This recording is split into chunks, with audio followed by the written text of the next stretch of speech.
16, relating to the rights of foster children who are siblings. Recognize Senator Gelser. Thank you, Madam President. I don't know about the rest of you, but if I think about the people in my life with whom I have the most significant and lasting relationship, those would be my brothers.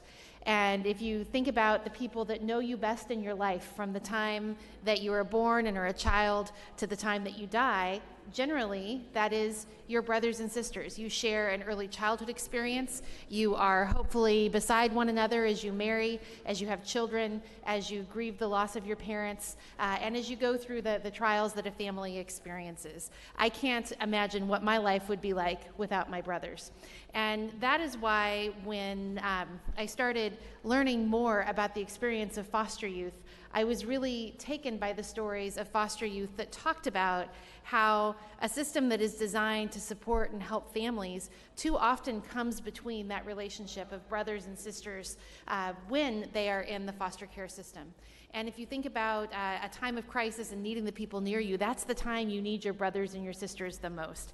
And that is why the Oregon Foster Youth Coalition, a leadership organization of youth who have experienced foster care in Oregon, came forward with House Bill 2216, which is a Siblings Bill of Rights for youth that are in care.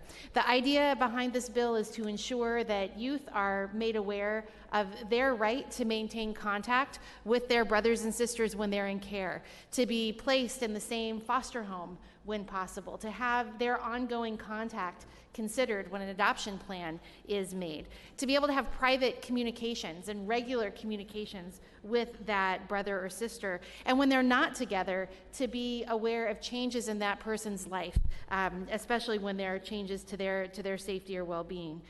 This is an incredibly important bill. We know that because today we're joined in the chamber by foster youth that have traveled from as far away as Grants Pass because they know how important it is to maintain these relationships with their brothers and their sisters. And I am really grateful to the foster youth who have led the charge on this and really educated me. One thing that I wanted to put on the record is that the bill over and over again has a phrase that says, as safe and appropriate. So it will say an individual can have contact with their brother and sister as safe and appropriate, may communicate with, be placed with as safe and appropriate. It's really important that foster youth know that that safe and appropriate needs to consider what the youth considers to be safe and appropriate. And if a youth feels that the department is making a decision that is keeping them from their brother or sister that is not appropriate, they have access to the foster care ombudsman.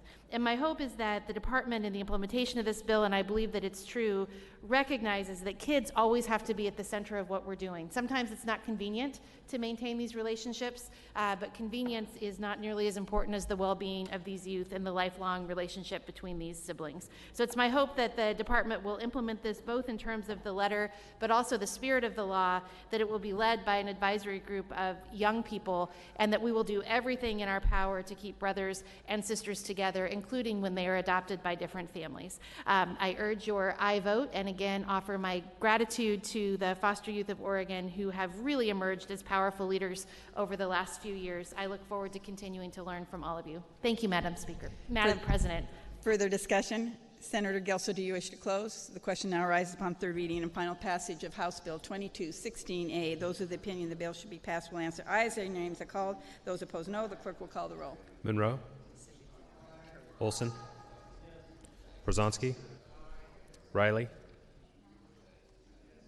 Roblin, Steiner Hayward, Taylor, Thatcher, Thompson, Winters, Barrett Sugar, Beyer,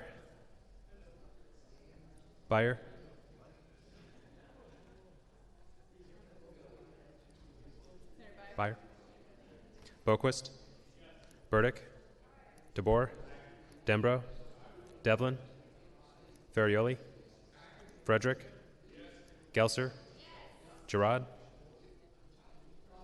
Hansel, Haas, Johnson, Knope, Cruz, Linthicum, Manning, Monis Anderson, President Courtney.